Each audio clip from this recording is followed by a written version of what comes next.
Hello there, World of Tankers. Welcome to the channel. Hopefully all of you are doing well out there. I'm, of course, your host, Drewdles Blitz, and in today's video, we got a pretty fun topic at that. The slowest shell velocity in World of Tanks Blitz. Now, I was going to use the T-82, which is a Tier 3 American tank destroyer with a big, massive drop gun. Not as big as it used to be, but the tank still carries a big gun, and it had a terrible shell velocity of around 382 meters a second. But I figured, you know what? No, I can find a slower shell velocity tank. So I spent about 20 minutes looking through all the vehicle classes, Tier 10, down to Tier 8, down to Tier 7, all the way down to Tier 5, when I found the Nightmare. Now, this vehicle, I remember, had atrocious shell velocity. In fact, it was so bad that I had equipped Supercharge on it. It was that bad. So, the shell velocity on this tank is sitting at 376, which is terrible. What that means is that literally, if you're shooting at people across the map, you're going to have to lead a good second ahead of them to actually try and hit them. So, today's video, well, I figured, why not? We're in a German tank destroyer. Well, it's unidentified, but as we know, this is built off of the Stug design, the old gun that this tank used to have. So why not sit at the back of the map and try and use it like a tank destroyer and see just how bad the shell velocity is, and if we can actually make it work in World of Tanks Blitz. So as always, if you enjoyed today's video and you want to see more like it, please make sure to smash that subscribe button down below, as it helps out the channel a crazy amount, especially if you want to see more videos like this. If you have any suggestions, you want to see the fastest shell velocity, the quickest reload in World of Tanks Blitz, please let me know in the comments down below as well. But here we go, and I might just spam HE with this gun, to be honest, because the heat penetration is absolutely terrible. Well, the premium heat isn't terrible, but yeah, the penetration really isn't going to be great, judging that the shell velocity is going to be so bad. I'm going to be trying to hit enemies across the map. So here we go. I'm going to be pushing my tank. Let's go to this bush right. The issue is this is a really bad map to sit at the back on. Sometimes you like to sit over there, but this is, again, a Tier 5 battle where, you know, sometimes camping at the back is not necessarily the best of things. Now notice that the gun also does not have the best aiming time. It pretty much is kind of like a KV2 at Tier 5. It deals 400 average damage with a high explosive penetration, and when you think that you're playing up against Tier 4 opponents, sometimes you literally penetrate half of the HEs you fire. Yeah, it definitely hurts the enemy a very large amount. So we got the scavenger right off to the side, and here we go. Let's get that aiming time into use. Oh, that's not good for me, is it? No, that is not. We got some vehicles all the way on the other side.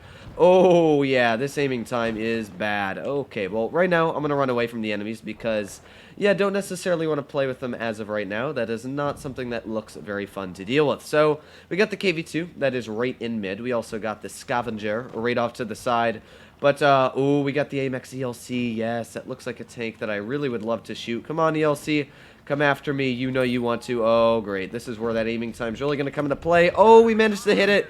Yes, 437 damage into that poor Tier 5 light tank.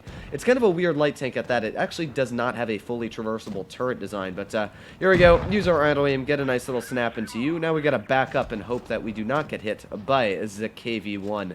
That gun on the KV1 is actually the accurate one. I thought it was the less accurate one, but here we go. Aiming on the KV.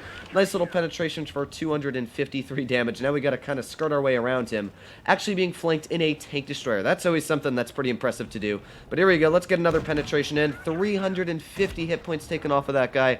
You can definitely see that the Nightmare is actually a deadly vehicle if played in the correct scenarios. I actually really like the tank. It's got big alpha, and as you guys know, I always think alpha damage is key, and we were literally able to just wreak havoc on that poor KV1's hit points.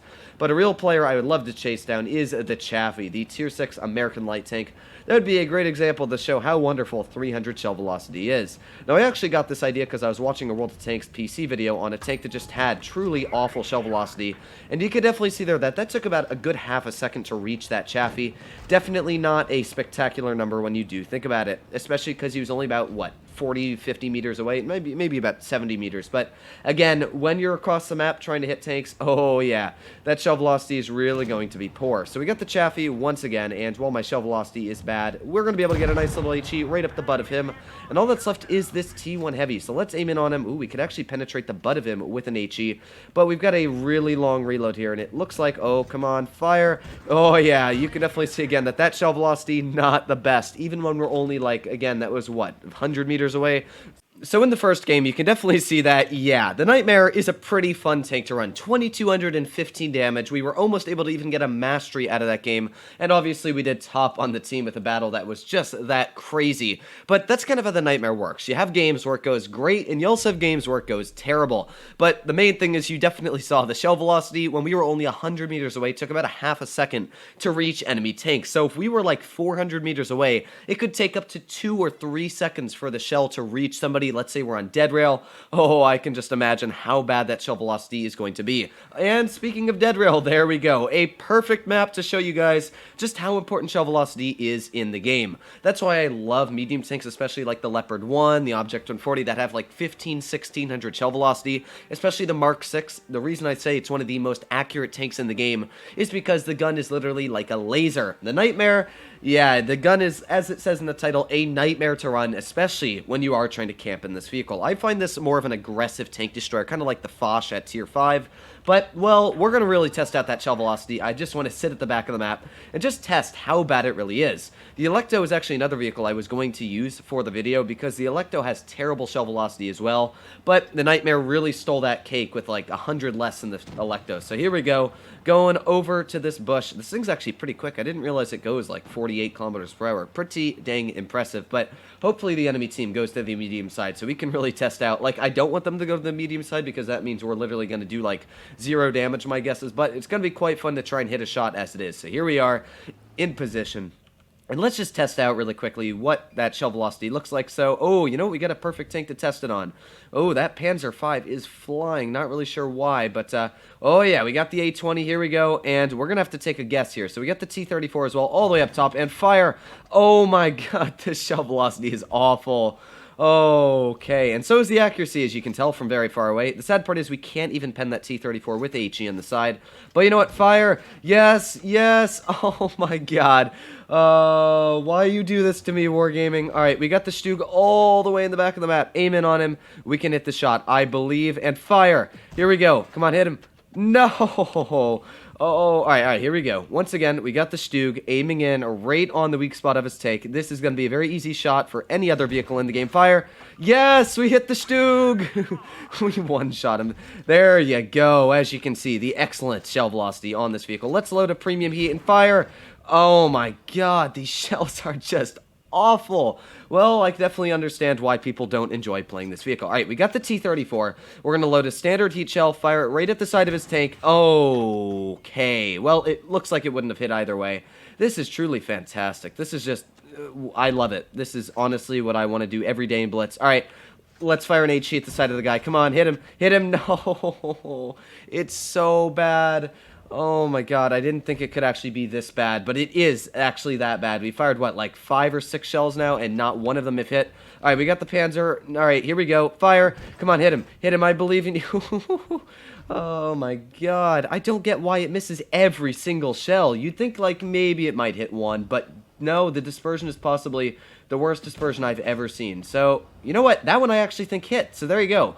We managed to hit a shell with that shell velocity. So now I'm just going to push him. Like, we're not going to win this game. I can definitely say that I did lose this battle because of the tank. I can definitely, like, yeah, the shell velocity was bad, but those enemy vehicles were literally sitting right out in the open. The dispersion on this tank, I have to see what it is after this game because that is just awful how many shots we missed. Here we go. We got the A20, and we even got our track destroyed there. He bounced us, which I can definitely say is good. We got the 34 pulling off to the side. Come on, fire! There you go. We finished off a tank. Look at that immense skill we have. So we got the Panzer V. We also got the M4 right in front of us here, and I would love to hit that M4 if we get the ability. Oh, it low rolled. No, why you do this to me, Wargaming? Come on, ram me. We can get all the sweet damage out. Here we go. Okay, we got the side of this A20. We're going to fire at him. Boom! Massive shell. Not only that, lighting him on fire as well. Oh my god, this tank has got a massive amount of damage per shot, doesn't it? Okay, so we bounced a shell from you. We've got to hit that Stuart. Oh, no, we're not going to. Alright, we can get the shells out. We can win this. Here we go. Get the A20. Oh, maybe not. Well, we did the best we could. If a couple of my shells actually gotten some high rolls there, we might have actually been able to carry that game, but you can definitely see where shell velocity comes into play. Even with that gun having, you know, the ability to hit the opponents, that shell velocity is just awful. What is the accuracy? 0.454. So there you go. That's what it would be like running a KV2 trying to shoot people across the map with that kind of shell velocity. I'm immediately going to go swap on Supercharge before I forget because that is not fun. But as you can see, that is the nightmare for you. It is literally a nightmare to run like a tank destroyer at the back of the map. If you ever run this tank or you ever end up picking it up, because it most likely will be back in the game for Halloween as it is October, make sure to try running the vehicle with at least an aggressive mode, or if you want to have a little bit of fun, try hit shots across the map. But as always, if you enjoyed today's video and you want to see more like it, please make sure to smash that subscribe button down below. But other than that, hopefully all of you are doing well out there. Stay happy, stay healthy, and I'll see you in the next one.